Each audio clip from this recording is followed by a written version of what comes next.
Hello and welcome back to Tindalos Gaming, and welcome to episode 1 of my new campaign that I'm running. It's based on, or is, the Fear of the Dark miniatures game, skirmish miniatures game, set in a sort of Lovecraftian universe.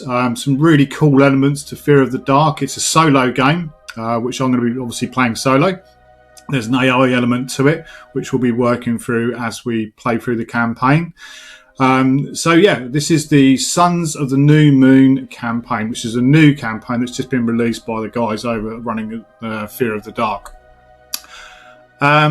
This is not meant as a tutorial video. This is me playing through the campaign. I will be explaining the game as we go through it, but please don't take this as a tutorial video, because I'm sure I'm bound to make mistakes as I'm controlling cameras and angles and all that sort of stuff. So I do, it probably will make some mistakes, and feel free to point those out in the comments below. I'm going to talk you through in a second how you pull a warband together. It's called a warband in this skirmish game. But first and foremost, spoilers. There will be spoilers in this video and the subsequent campaign videos. I intend on playing through the campaign in full. So it's, you know, with that being said, there's going to be obviously spoilers, because if you want to play the campaign without any knowledge of it, or what you're going to be facing, then, you know, clearly you might want to come back to this video once you've played the campaign for yourself. For those of you that know of Fear of the Dark, and for those that don't, actually there's a really, really cool element of a sort of choose your own adventure type section to it. And I'm going to be going through that as we go as well. And it'll become clear once we get across to the table, which we'll do in a bit. But I just wanted to make it very clear, there are spoilers, so you know, be aware of that. And spoilers particularly for the Sons of the New Moon campaign. Okay, with that being said, let's get across and have a look at the videos that we've put together, or the warband that I've put together. So the way that you build your warband in Fear of the Dark is you have 10 points to buy your characters. It costs you 4 points for a hero, 3 points for an ally, and 1 point for an extra. And in the main rule book, it does give you some variations on how you can go about building your warband. The rule book itself is very, very cool, and I'll put links in the description below to all that you're going to need to access Fear of the Dark.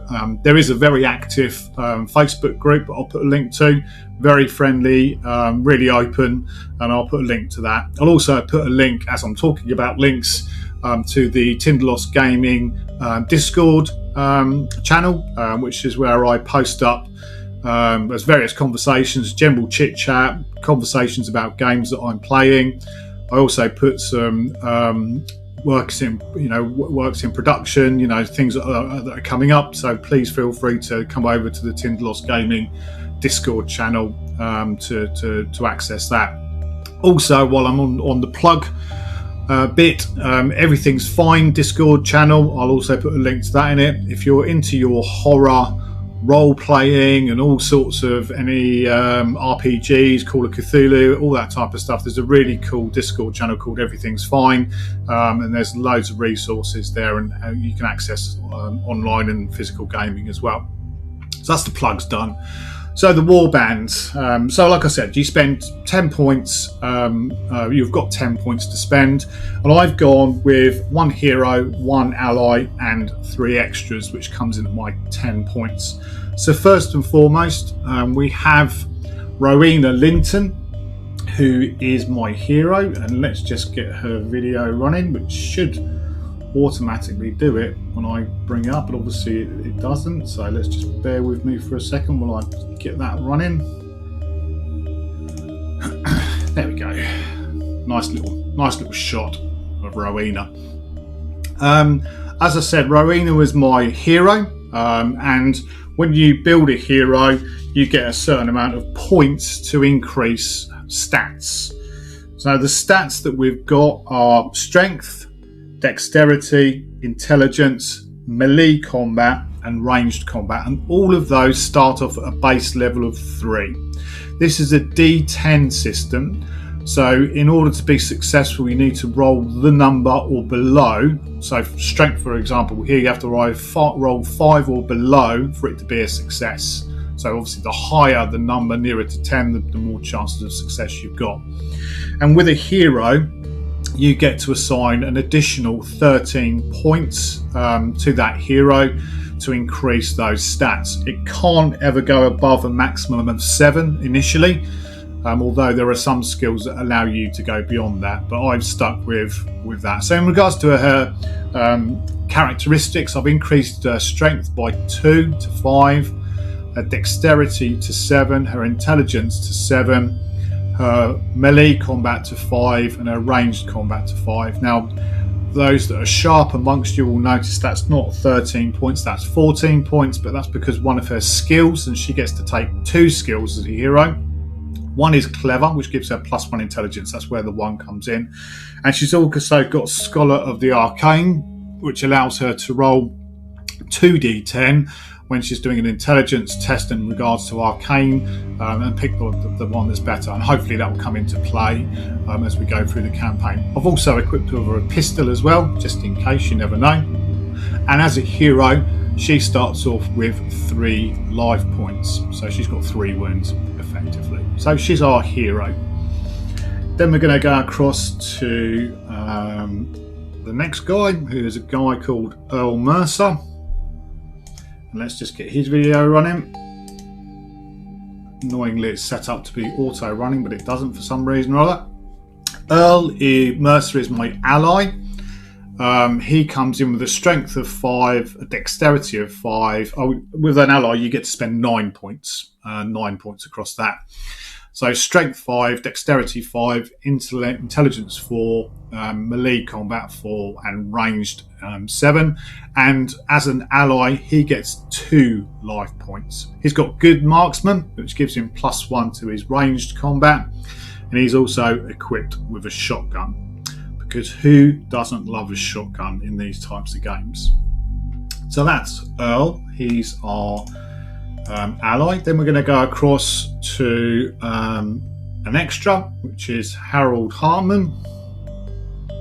Oh, bear with me. Let's just turn Earl off. There we go.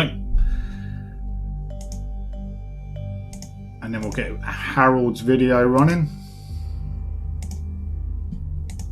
There we go.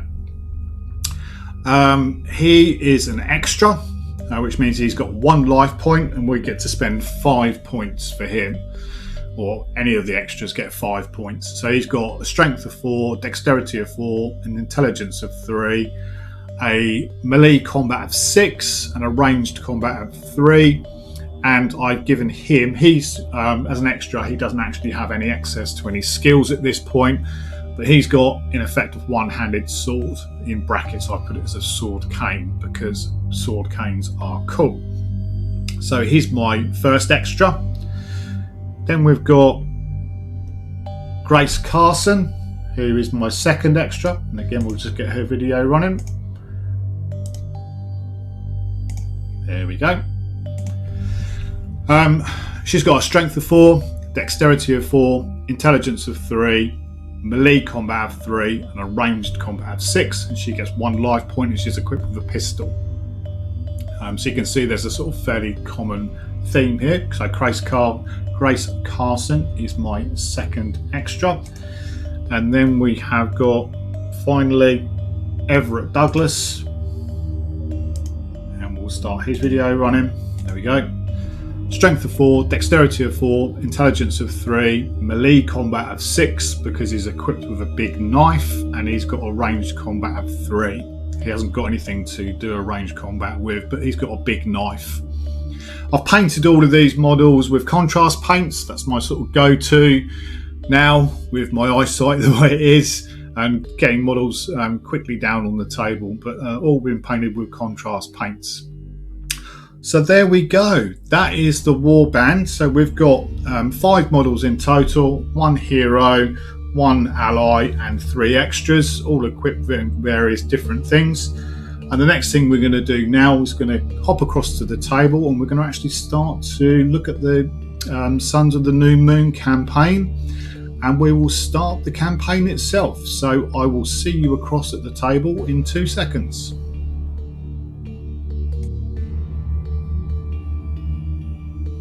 Okay, welcome across to the table, and we've got our campaign book in front of us. Sons of the New Moon all printed off nicely. So let's have a look and see where this is going to take us. So let's read it. First page. Jerry tugged several times on the axe handle, unable to get it to release from where it was stuck. After trying in vain to pull the blade of the axe out, he decided to rest his foot on the poor man's back. Pushing hard with his foot and pulling energetically on the axe handle, he managed to force the blade out of the back, exposing a large wound from which blood was flowing. Looking down at the stranger's immobile body, he tilted his head to one side and crouched beside him. Bringing his lips close to his victim's ear, Jerry asked him in a low voice, "Do you still hear the violins playing?" Okay, that's a good start. We'll see where that takes us. Then we're going to move on. So, Sons of the New Moon, a Fear of the Dark campaign. Henry Towers is a young horror writer who has disappeared whilst doing a research for his next novel. His publisher contacts investigators to find him as soon as possible. He has left little trace of his whereabouts other than a few notes and clues about his new book, a novel about a missing cult called the Sons of the New Moon. This scenario can be played in several game sessions. Its duration will vary according to the decisions made by the player, but it will take between 2 and 4 scenes in which they will have to face dangerous situations. So what do we need to play the game? Well, we've got miniatures, 8 armed men with assorted melee and ranged weapons. Well, I've got I'm going to be using, again, because this is a miniature agnostics game, I've decided to sort of move things up a little bit. I've got some standard cultists that we can see here. The classical cultists, so see if you can have a quick look and see those a little bit better. There we go. I've got 4 of those. And also, because I like to have a bit of fun when I'm playing games, and there's nothing more scary to me than Morris men. I'm going to use some Morris men as my cultists. So I've got 4 of these guys as well. Just for some fun. Add a bit of colour to the table. So that's what we're going to be using as our 8 armed men. And we'll have a look at those as we go through the campaign.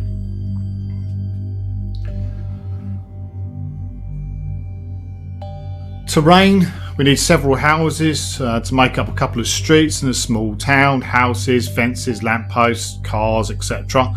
A few trees, a park in a city, some benches, fountains, walls, and a large rock as well, such as a menhir. So there we go, that's what we need.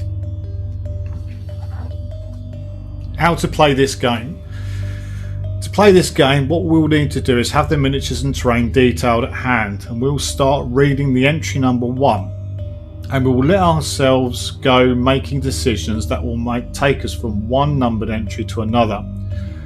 When it specifies that we must make a roll, we will make it and we will stick to the result, moving from one entry to another according to the result of the die. If it specifies that we must go to a scene after the numbered entries, we have the scene listed. Which are physical tabletop skirmish games with miniatures and terrain. In this section, it will explain how the game table and the terrain must be set up, as well as the deployment of the miniatures. If you need to check the characteristics of any character or being that appears in the game, you'll find all of the characteristics in the characters section just after the scenes. When you finish the game, at the end of the scenario, you will find a section which you will then read about the plot and everything that happened before or during the game. Do not continue reading until you are going to play the game's scenario. Okay, well, we are going to play the scenario, so let's go to entry number 1.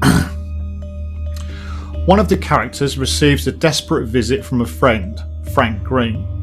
After sitting in a chair and being calmed down by the characters, he tells them about a problem he has and why he's come to see them. Frank Green is the head of an up-and-coming publishing house specialised in the horror and mystery genre, which is trying to break into the publishing world by launching little-known authors.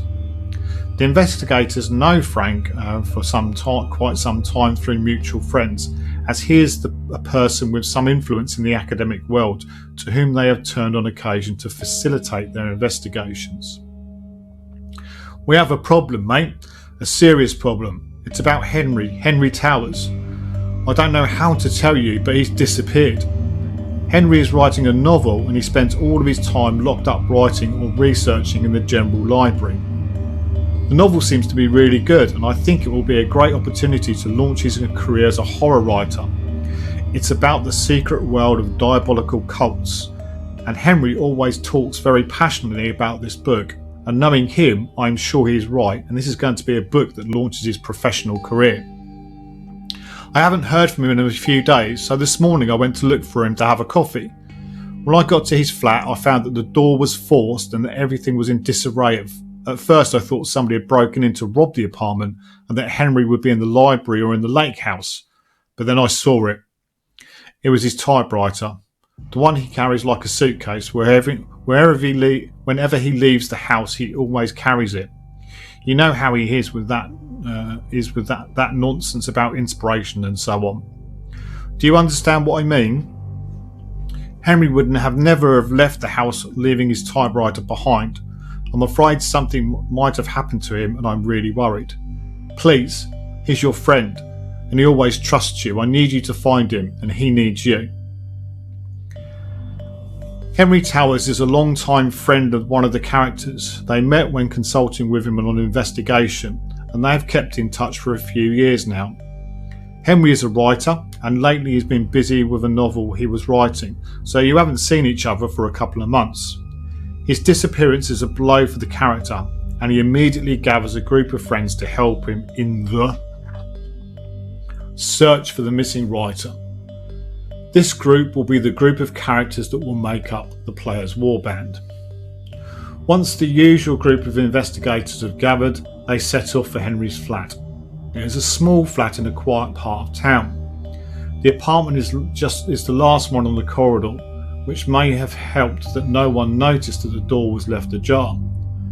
Just as they are about to enter, they hear a voice behind them.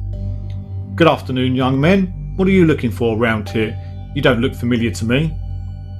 Turning around, they find an elderly man looking curiously at them from the stairs. The characters try to excuse themselves and try to get some information out of the neighbour. Make an intelligence roll with a character with the highest intelligence characteristics. If you succeed, go to 4. If you fail, go to 5. Well, Rowena, our hero, is the highest intellect of 7. So we'll pop open the dice roll or the dice tray.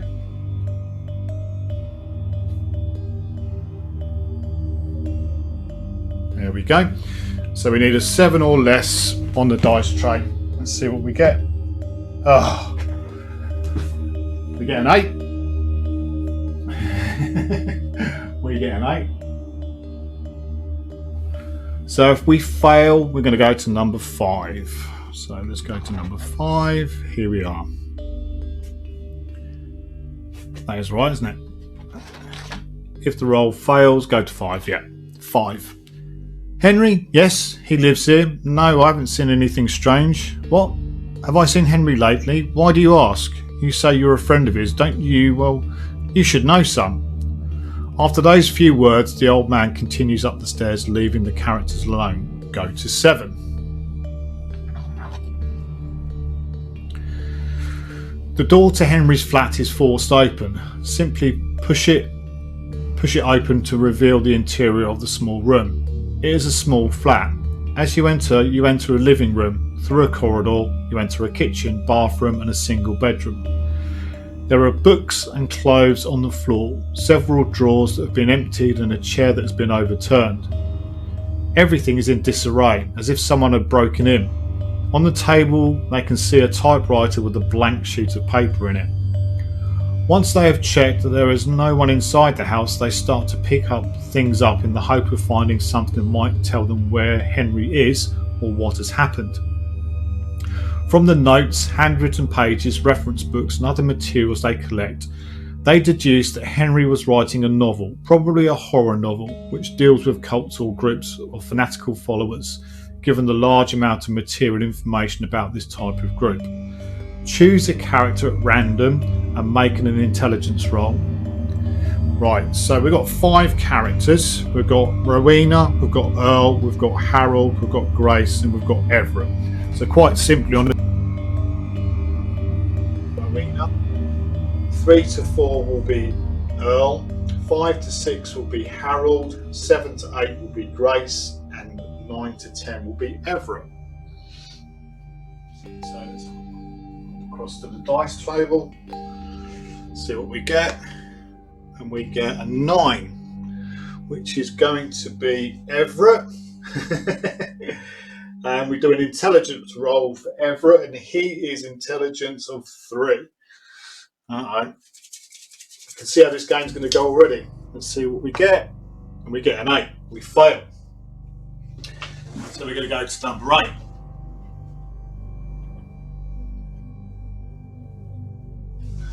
So number 8 says, picking up a book, the character sees an envelope inside with several pictures. They show different images of a small inland village, old houses, empty streets, an old bridge over a river and the like, nothing of interest.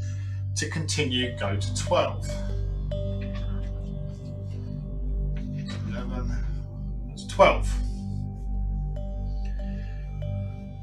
After tidying up all the things lying on the floor of the house, they manage to find several clues, whether they are small details that don't fit, things that catch their attention, or just directions to take in the investigation. Henry is missing, and every minute it gets harder to find him. The characters find a file from the university library of the books checked by Henry Towers, which shows that he's been consulting a large number of books on esoteric subjects. But the last 4 times he visited the library, he has asked for the same volume, a book called New Moon by Robert Sanders. This kind of book is extremely difficult to find in bookshops and can only be consulted in the library and cannot be taken out of the library. They also find several notes and messages from a certain Ian Stern, who through one of the notes they identify as a professor of anthropology at the university. The notes are usually short and direct, such as, drop by my office tomorrow at 8 o'clock, Ian Stern. And on one of the notes they see the professor's office phone number handwritten. Checking the typewriter, they see that a business card from a shop has slipped underneath it. It is a small antique shop called Old Glory, located downtown. The characters don't remember Henry being fond of antiques. Lying on the bedroom floor, they find a rather thick coat, and as they pick it up, they hear a faint jingle of keys. After searching through the pockets, they find some keys with a label that reads Lake. The characters who knew Henry identifies them as the keys to the lake house, where Henry always spends his summers. The characters have been to that house a couple of times and could get there without a problem. After a long time of tidying up and trying to make sense of what they have found, the investigators must admit there is nothing else in the flat that can help them. At this point, the characters must choose which line of investigation to follow, and we must know how to do this. The characters can investigate the following points. We can visit the university library. We go to entry 13. We can talk to University Professor Ian Stern, entry number 14. We can visit the Old Glory antique shops, entry number 15. or we can go to the lake house, Henry Towers Lake's house, and that's entry 16. When you've finished investigating one of these 4 locations, you can go to another of them by going directly to the numbered entry that corresponds to it. At the end of each line of the investigation, the numbers of the entries to which each one corresponds will be stated. For example, if they decide to go to the lake house, they will go to entry 16. When they finish their research, they decide to go to the antique shop, so they can go straight to the entry number 15. When they finish, they can decide to call the university professor, so they go to entry number 14, and so on until they've finished all lines of investigation, if it isn't possible to finish all 4. When you've finished investigating each of these 4 lines of inquiry, you must roll 1d6. With the result of a 6 or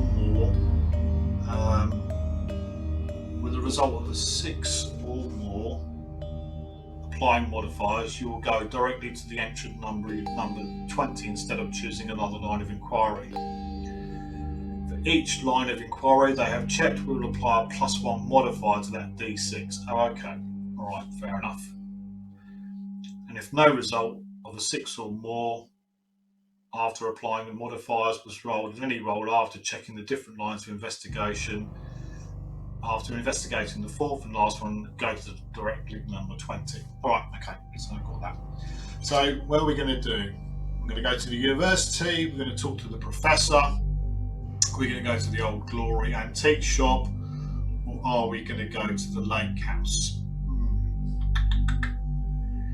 I think we'll talk to a person. We're going to go and speak to the professor. We're going to go to Ian Stern, number 14.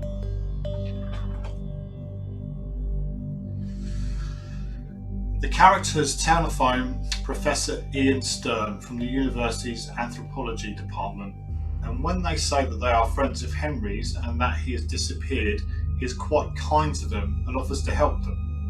The professor agrees to meet with the characters to tell them about his relationship with Henry and what he was researching before he disappeared. They arrange to meet up later that day in a park near the university. When they arrive there, sitting on a bench in the middle of the park, they see an elderly person with a briefcase in his hands who seems to recognise them and smiles at them as he stands up and waves his hands to attract their attention. The professor is an elderly man who always seems to be in a good mood. After introducing himself and asking for Henry, he begins to tell them about why Henry asked for his help. Suddenly, the sound of a loud screech of car braking interrupts him, and as they turn around, they see a man crossing the road towards them, causing the cars to brake to avoid running him over. On the other side of the park, they see another man moving straight in their direction. To make things worse, each of them are carrying a gun in their hands as they advance towards them.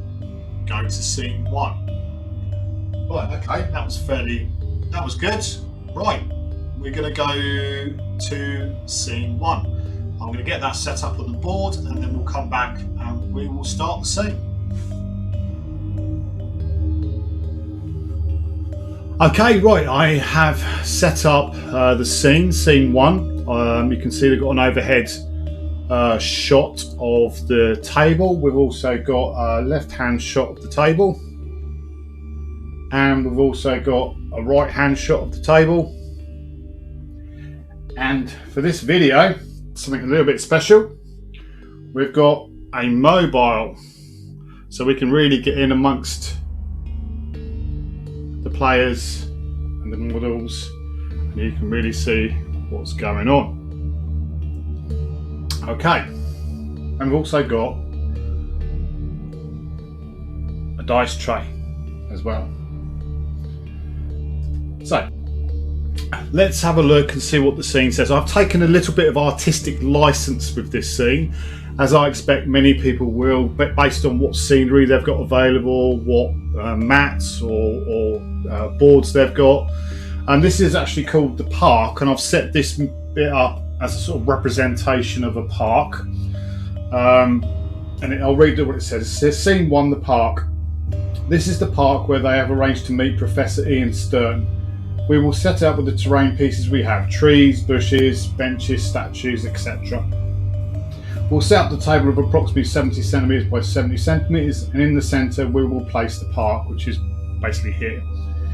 And we will place the terrain elements in a coherent way, which hopefully I have.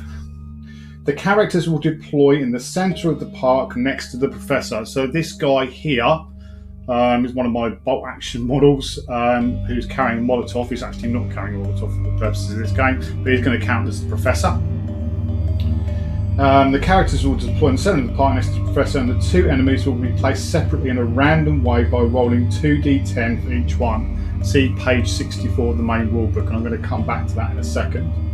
And after locating the approximate points where they will appear, the miniatures of each one of them will be placed behind the nearest cover that there is at that point. So we'll place them, and then we'll place them in cover. The professor will stay on the ground, crouched in complete terror, and will not move away from his place or act during this scene. The two enemies will try to kill the character and the professor, and so the professor can be considered a target for the gunman, and they will fight until they kill everybody or die in their attempt. One is an extra and the other is an ally. So the second enemy will have 2 life points, and both are armed with guns. And what I've done, just to make things a little bit easier, I've just created a little card for them. That's armed person number 1. Oh, sorry, let's get up the right way. Armed person number 1, who is the model carrying a book. And then we've got the ally, armed person number 2. And he or she will be the one carrying the stick, the bludgeon stick. So we've done that. So the first one, the extra, has a strength of 5, a strength of 3, dexterity of 3, an intellect of 5, a melee combat of 4, ranged combat of 5, and life points of 1. And number 2 is going to be strength 5, dexterity 4, intelligence 5, melee 5, ranged combat 5, and 2 life points. So first things first, we're going to need to ascertain where these are going to actually be placed on the board. And what we're going to do is we're going to use the rule book, which gives you a lovely little grid that you can use to set yourself or the models out. So we'll use this board, and we will roll some dice to see where they end up being. So let's get across to the dice tray.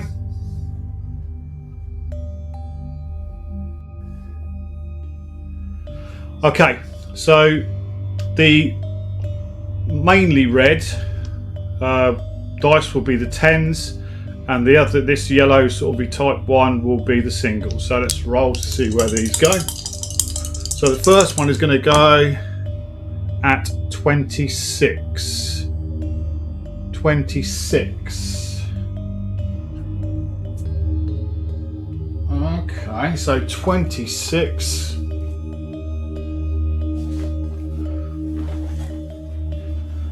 We can see if the board is the same way as it's set up here. 26. Well, let's get this the right way around so you can see it.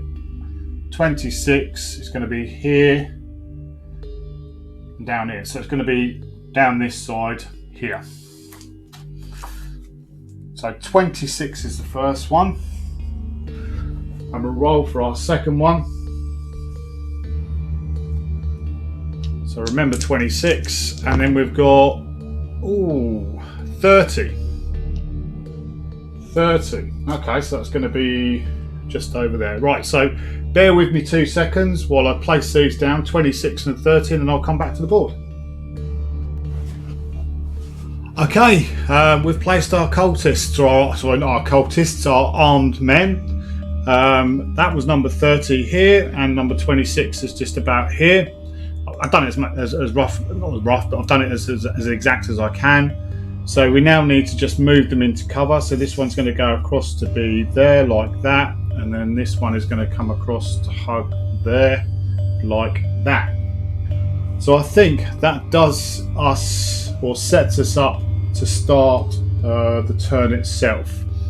And we'll look at the sheet. There's a lovely turn summary in the rule book that tells you what to do. So first thing we're going to do is make an activation deck, where we're going to take cards that are in the rule book. You can print them off, and you need a player card for each character you've got. So there's 5 of those. 1, 2, 3, 4, 5. There's 5 player cards. Those down there for a sec. And then we need 1 for each enemy. So there's 2 enemies. So we'll put that together. And also what you have in the rule book is random events. And you take 1 of those per turn activation. So what we're going to do, we'll give them a good old shuffle. We'll do a cat weasel cut, and then we'll put that one into the deck. And then we'll take that deck without looking at it, and then we'll give these a good old shuffle up.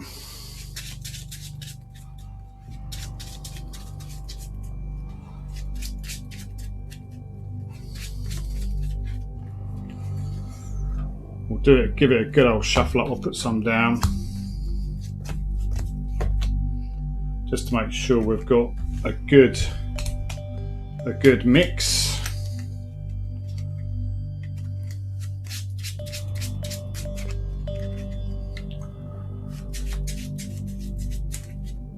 Right, so there we go, and I'll put these on the table so you can see them.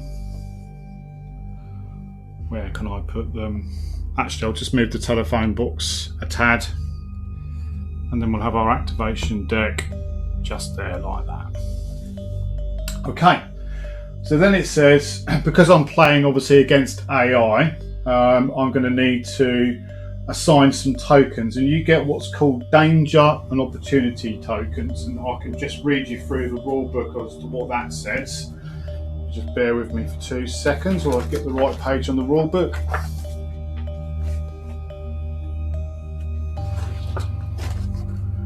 Okay, 34.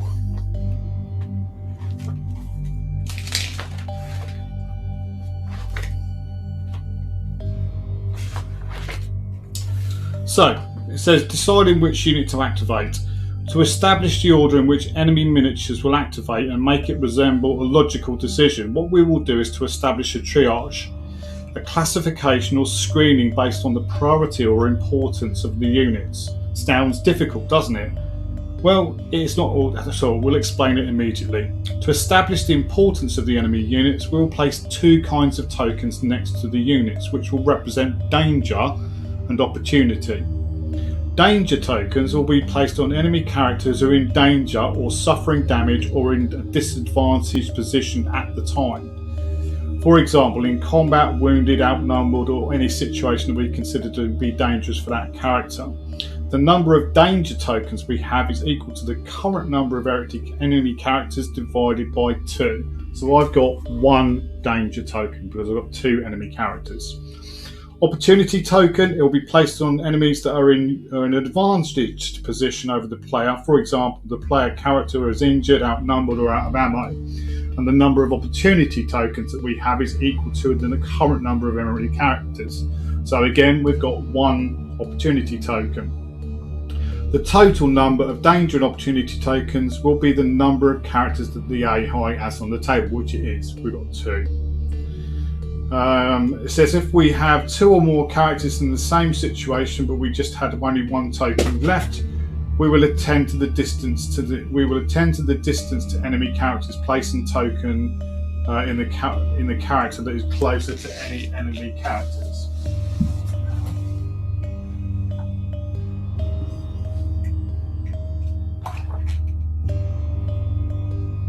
At the beginning of each turn, we will place the danger and opportunity token on these characters that we believe are in that situation.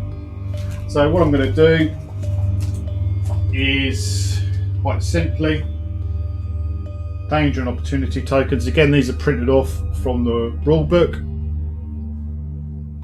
Now, this enemy here is out of pistol range of a pistol. I believe a pistol is 12 inches. I can check that in a second. So I'm going to put an opportunity token on this character here, and then the danger token I'm going to put on this character here, because he probably is within pistol range, or would be within pistol range of our models. So we'll decide it like that. We then draw cards from the activation deck and we activate those characters. So that is what we will do next.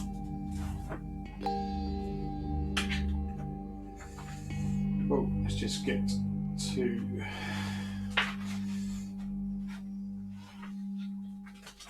range weapons. There we go. Too many books going on here at the minute. All right, okay, so we've got our activation deck over here. And we will now activate our characters. One thing to remember as well, phone slides off again, is that I get as a player, I get 2 hero tokens, which I'll put right in front of me. Effectively gives me a +3, I believe, to a roll if I need it. And once they're used, they're used. +2 or +3, but we can check those when we've done it. So first things first, what we're going to do is we're going to activate the first character, and I'll take the top one off, and it is Player's Warband. So I get to activate one of my characters. So let's have a little look-see.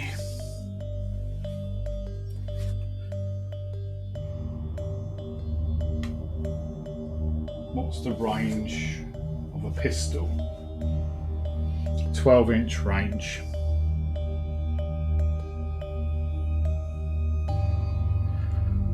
Okay, let's activate.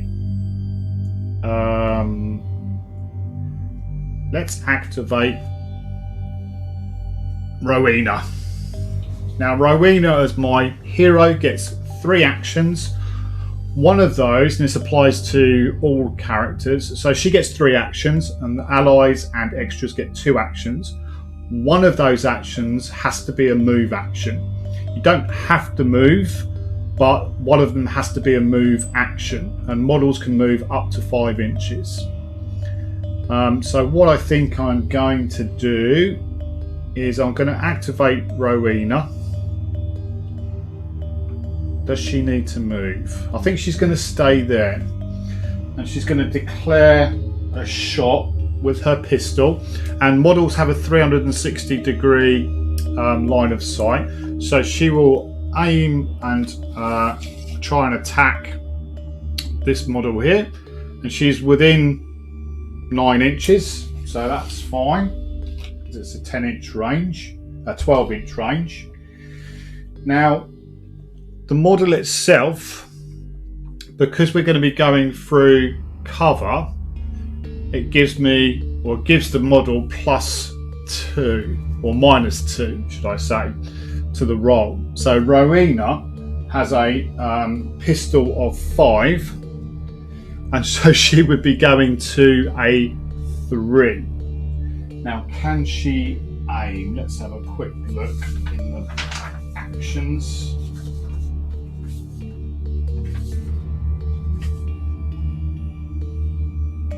No, there's no aim or anything like that. So she's going to do a first shot at this model here, who is in cover. So she is 5 as normal, so she would need a 5 or less on her D10. But because the model is in cover, it's going to go to a 3. So let's see what she gets. Rolling a D10, and she gets a 9 for her first shot, her first action. Not great, but she'll take her second action, will be to have another shot, see what she gets, and she gets a 6 this time. So nothing for her. Is she going to move? No, I think she's going to she's going to stay there, so she's going to lose her last action. And because she's activated, I'm going to put an activated token just by her so that we know that she has gone. Hopefully you can see that. Might be better from this angle. Oh, there we go. Activated. So Rowena has gone. So the next thing we need to do is go back to the activation deck and see what we get. So we're going to get an enemy warband. Now it says the characters with the opportunity token move first.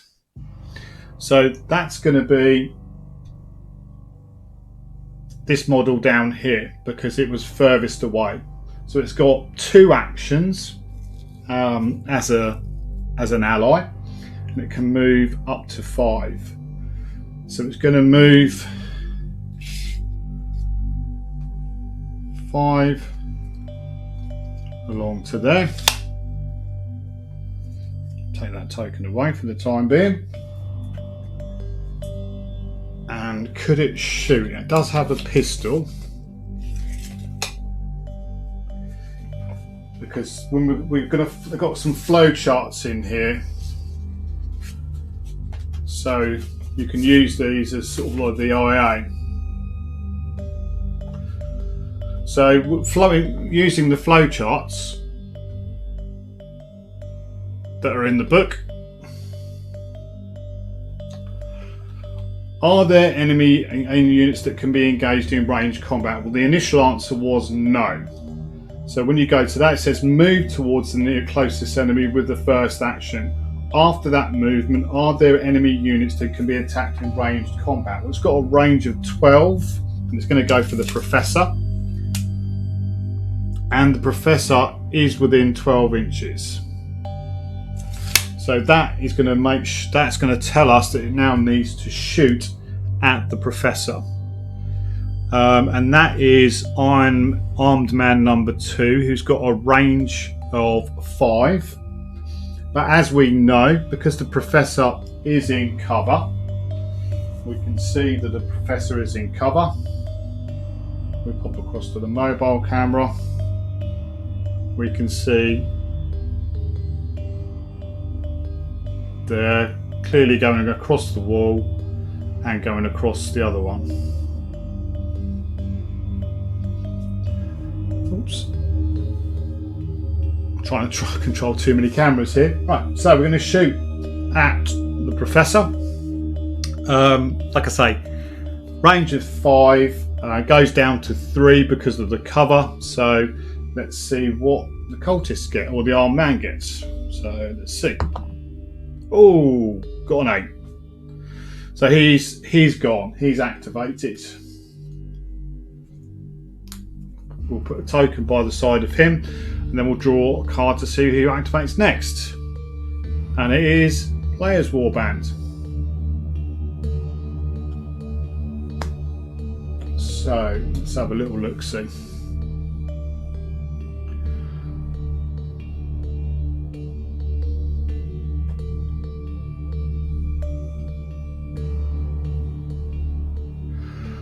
What I think I'm going to do is I'm going to activate Everett, who's going to be a point man. So Everett is this guy here, and he's going to move. He's going to move first of all 5, and he's going to come through the gate, so he doesn't need to do too much there. Now, going over walls and the like, because these are lower than the base, the size of the models, you don't need a dexterity check. But if they were higher, slightly higher than the models, you would need to do what's called a dexterity check, and it's effectively just rolling against your dex stat. And then Everett is going to continue on with his big knife in hand to come round to there, and we'll do that so you can maybe get in next turn. So that is Everett activated.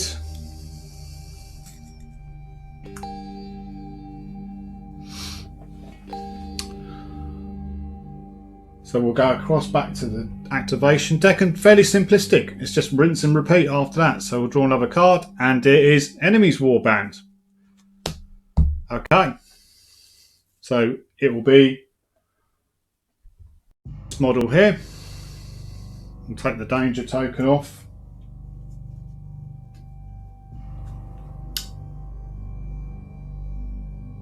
Now,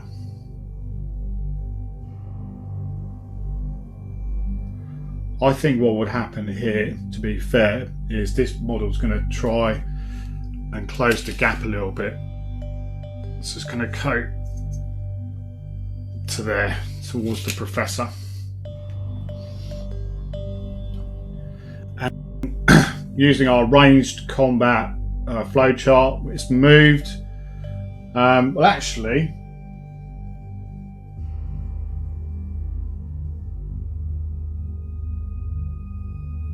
oh, okay, my apologies. I'm looking at the flowchart. Let's move him back.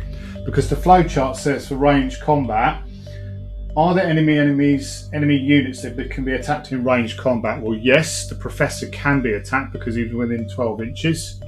We know that. The acting character is in cover. Yes, he is. So, yes, it says attack the enemy and stay in the same space and lose the second action. So that's what we're going to do. The enemy doesn't actually move, so it's going to try and attack the Professor. It's a 5 ranged combat, so we know we're going to need a 3 or less on this. And we do, we get a 2. We get a 2.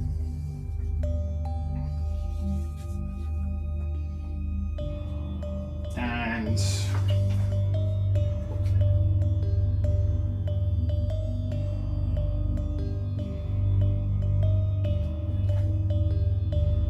okay, so now we've done that, we're going to roll on the injury chart. Oh, I did forget to bring up what I have got. Is we've got so this is armed man number 2. No, armed man number 1 that was fighting.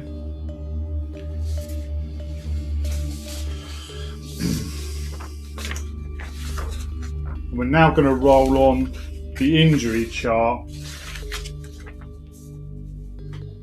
for the Professor.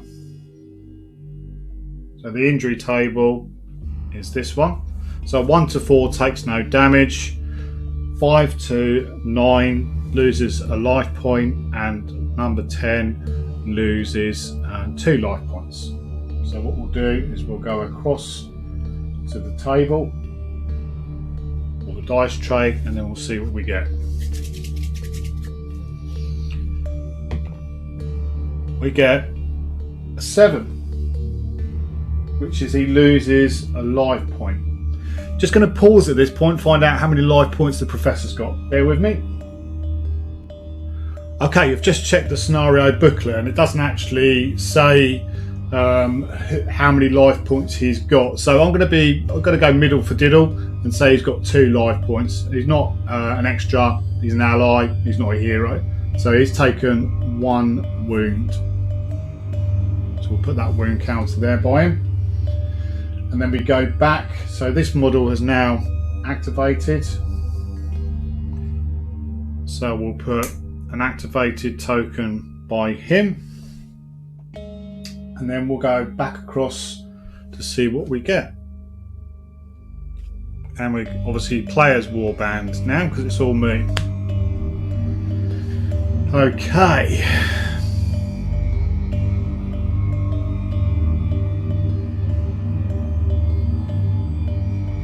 Let's have a little look-see. So I think what I'm going to do is I'm going to activate Grace, who's going to come across and try and help Everett out. So she's going to move 5 to there, and then she's going to shoot her pistol at the cultist. I'm going to move her across. So I'm going to say she's got a clear line of sight through.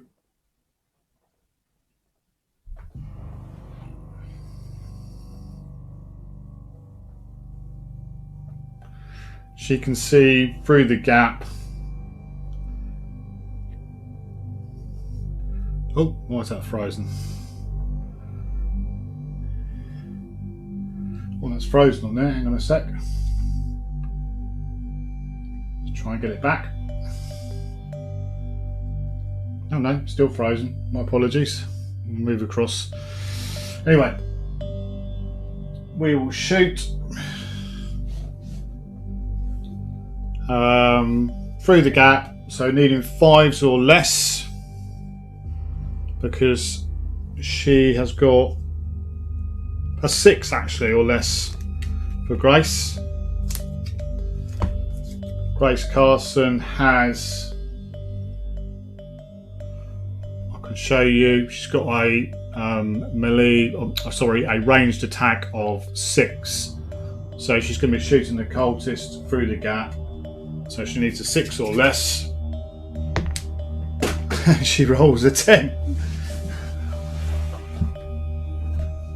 She rolls a 10. So that's her activated.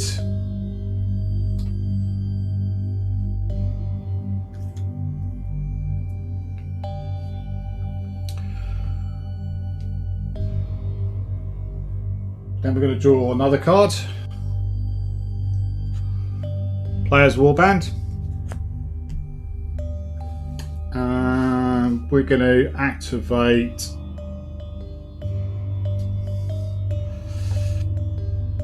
We're going to activate Everett. Earl, I think. He's going to move his 5 there.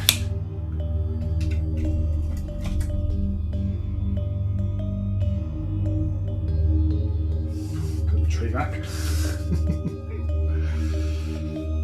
Okay, and then he's going to shoot the armed man, this one here, the one that's in cover. Now if we look at his card, Earl has got a shoot of 7. Earl has got a shoot of 7, which means we're going to need 5 or less to hit the armed man here. So hopefully we might actually be able to hit with something. Let's use one of these other dice. So a 5 or less, and we do. We get a 2. We get a 2. So let's roll on the injury table, which, like I say, 1 to 4 is no damage. 5 to 9 is 1 life point. 10 is 2 life points. So let's see what we get. We get a 7, which is 1 life point, and that one is the one with 1 life point. So that's that one taken out.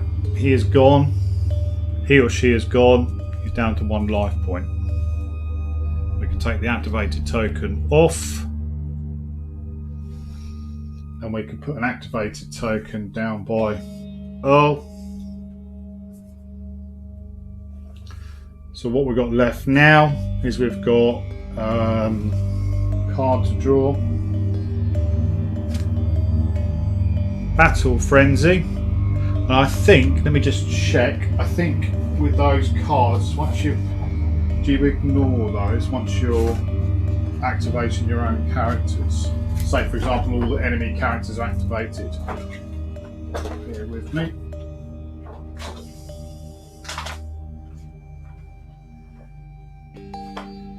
Action deck. Event cards 22.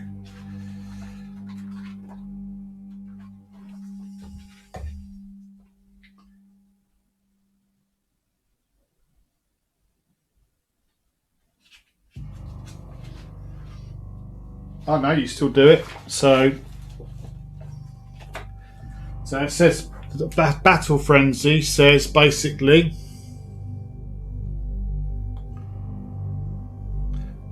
the next character that activates will have an extra attack action this turn. Well, that's only Harold, because we know he's going to be activating next for Player's Warband. That's the last card in the deck.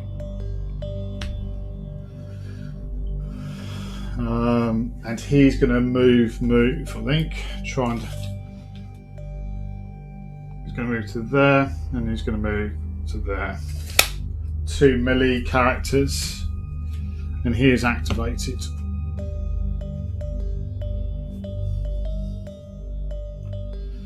And there we go.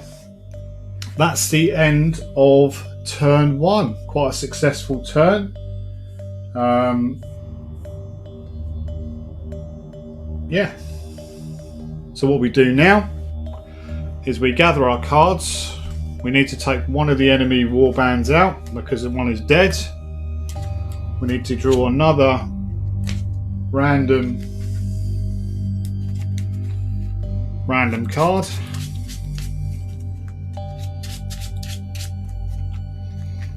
Do that. We'll take our cards, we'll put that into there,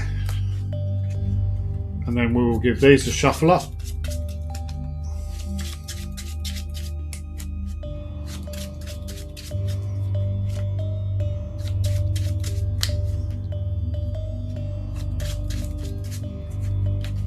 Okay, and then we'll pop those back there. We'll take all of our activated tokens off.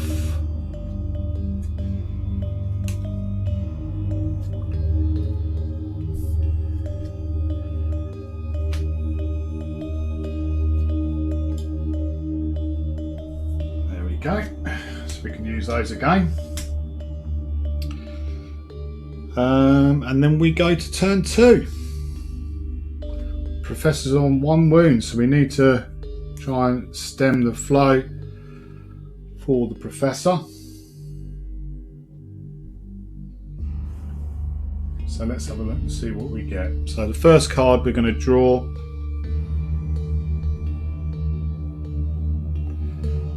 and let's see what we get. Player's Warband. Okay, oops, there we go. And I think it's time to Harvey into some combat here. And one thing I just want to check, make sure, is that I can use hero points. Hero points number 12. The rulebook is really well laid out. There's not a lot, it's not very rules heavy, this game.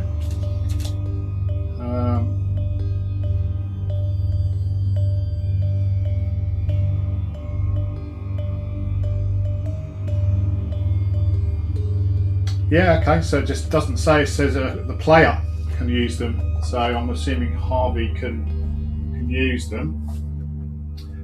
So we will do that in a second.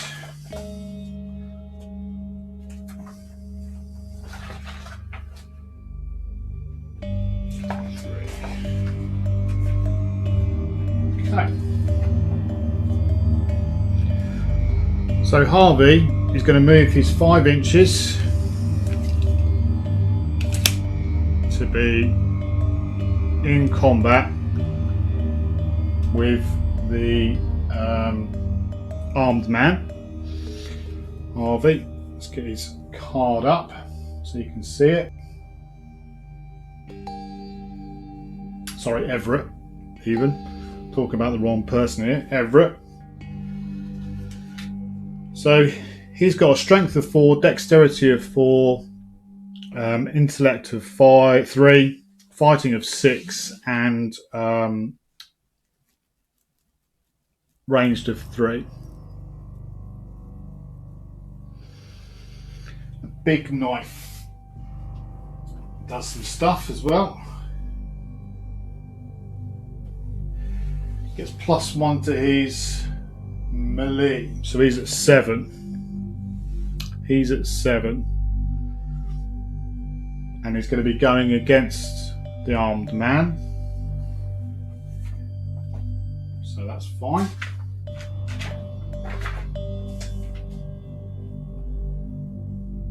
So just on the combat, just to make sure we get it right, it says combat is a succession of blows and dodges that take place in a short space of time, just a few seconds. It's not something mathematical, but something chaotic and confusing. When a character makes a melee attack on another, the two characters fighting each other, so each rolls a d10 with their melee combat characteristic, applying any given modifiers. So let's do that first and foremost. Is my camera back up and running or not? Let's have a little look.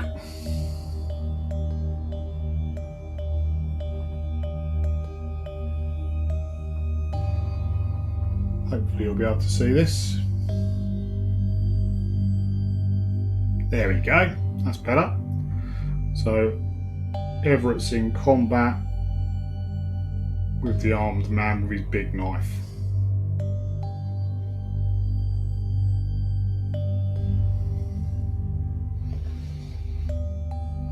So we're going to use, oh, I can bring that back up actually.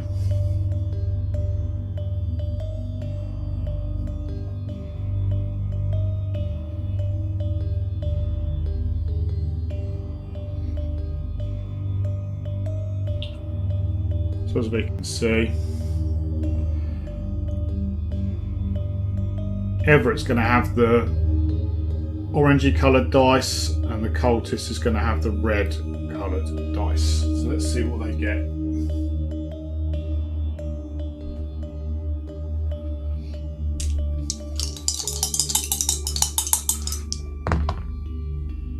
Okay.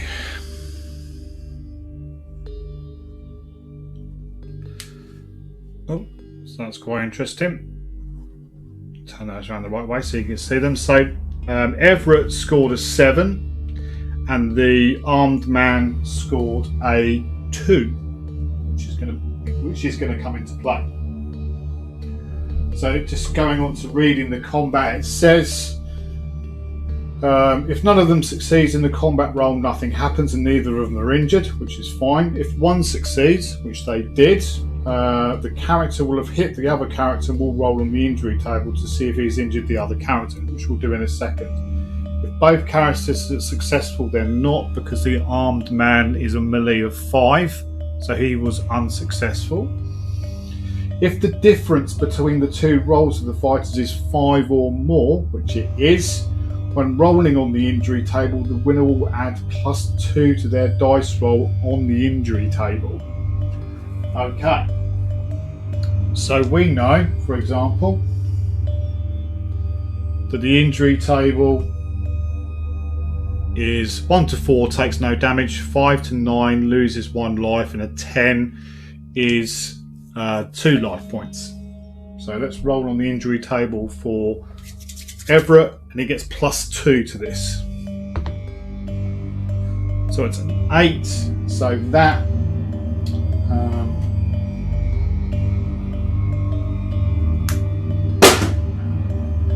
that model gets an injury. I should have put a token on it actually, my apologies. But it doesn't really matter because he's the only one that's going to be activating anyway, so it doesn't really make much difference in this scenario at this point. So he gets a wound token on him, and then we say that Harvey is Everett is activated. Didn't need to use our hero point in the end, so he's activated. And then we'll draw a card to see what we get. Player's Warband.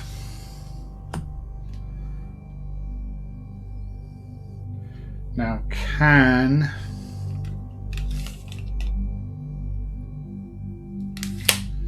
let's just have a little look. And Harvey can move around to there, which is where it had been, so he can move in. Harvey had more than enough space to get around to the side there, so even. Harvey's going to move in for his first action, and he's going to attack the armed man. And that arm, he is Harold Hartman. He's got a fight of 6 with a one-handed sword. That's D10 plus 1. That's nice. Plus 1 to his fight, so he's fight 7. He's fight 7. Is there any outnumbering? Let's just have a quick look.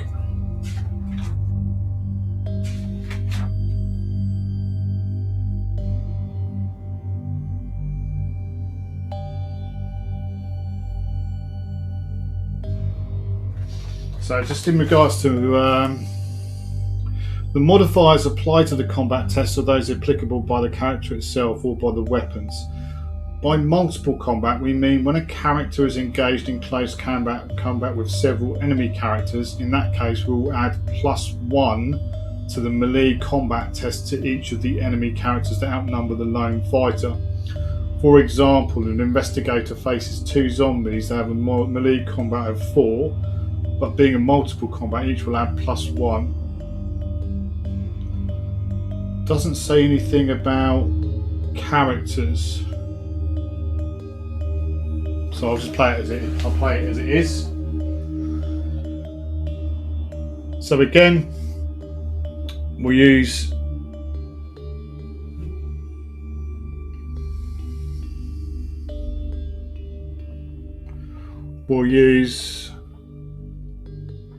this dice for Harold, and we'll use this dice for the cultist. We'll see what we get.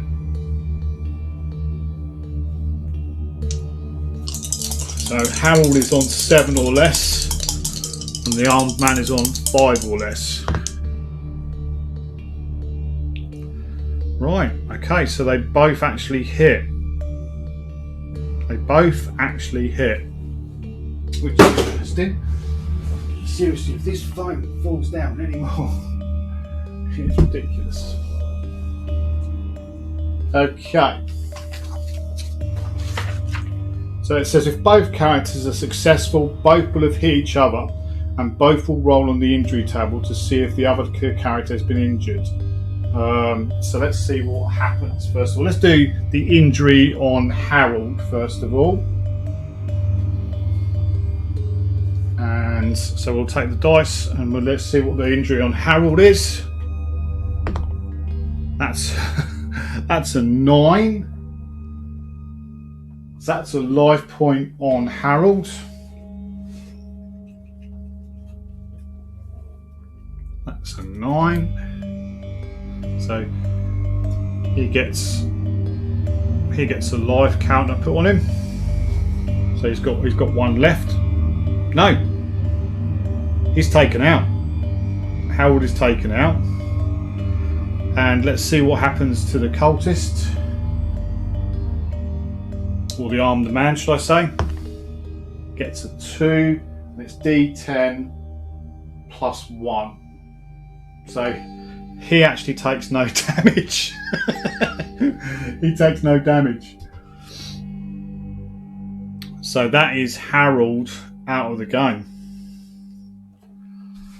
That is Harold out of the game. So we'll take him off. Poor old Harold.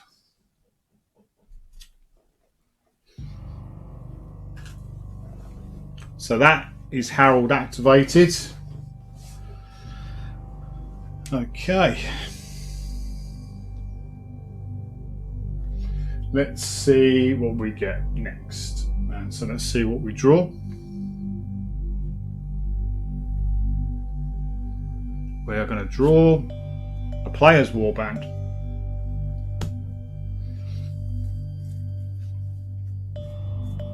Let's see, I'm just going to pause there for a sec.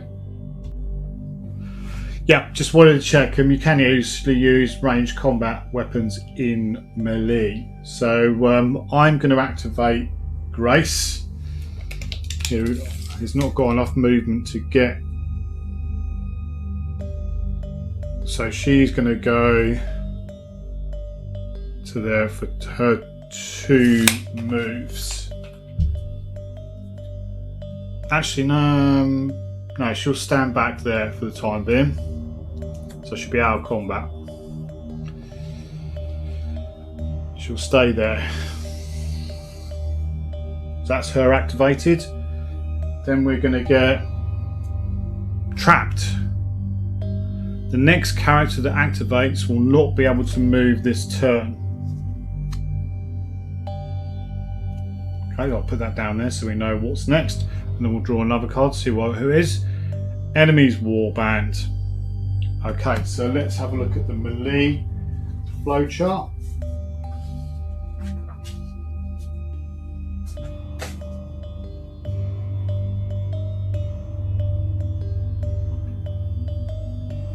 So the flowchart says, is there an enemy on melee weapons range? Well, we know that we can use our, sorry, looking at the right screen. We know we can use our pistol, which is what he's got, in combat. So he is in combat with Everett. So he will fight him and then he will lose his second action. Okay. Alright, so we are going. Everett is a melee of 6, 7 with his knife, and the armed man is shooting. Well, not shooting, but he uses his ranged combat stat in melee, so it's 5. So that's 5 against 7. So let's see what we get. And the orangey coloured one, that one is for Everett.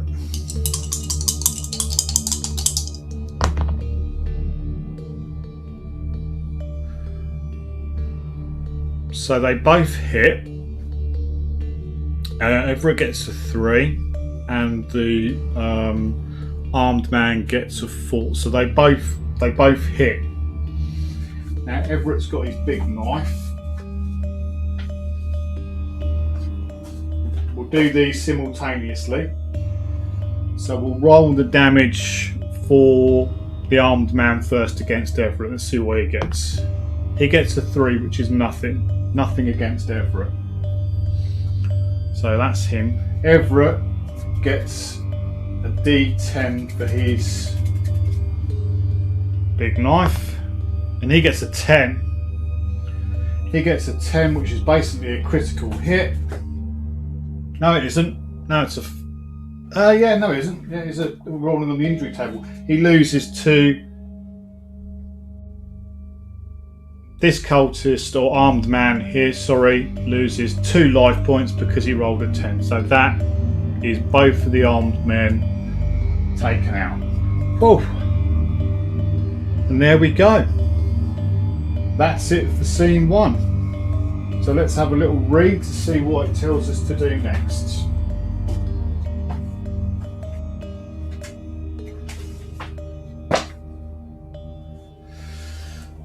So it says, once the scene is over, we return to the numbered entries. If the characters survive and the professor is alive, go to 10, which is what we're going to do, but I'm not going to do that. We'll save that for the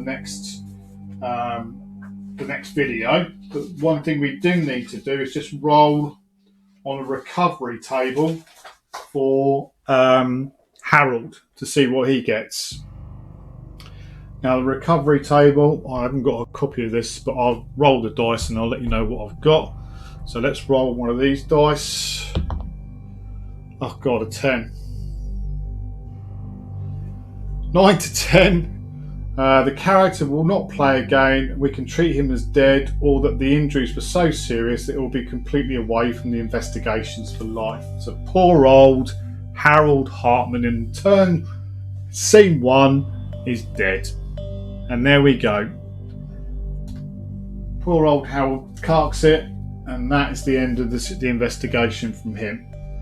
So I hope you've enjoyed this playthrough.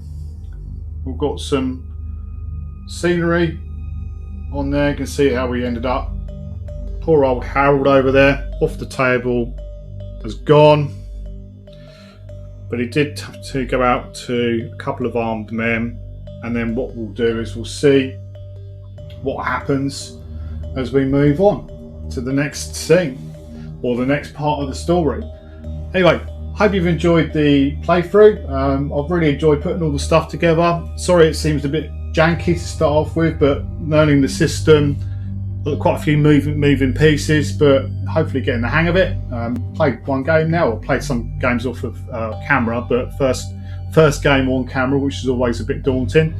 Hope you've enjoyed it. Hope you liked what we're doing or what I'm doing with the channel. If so, then please like and subscribe. We are heading towards 100 subscribers. I've got 74 as of this morning.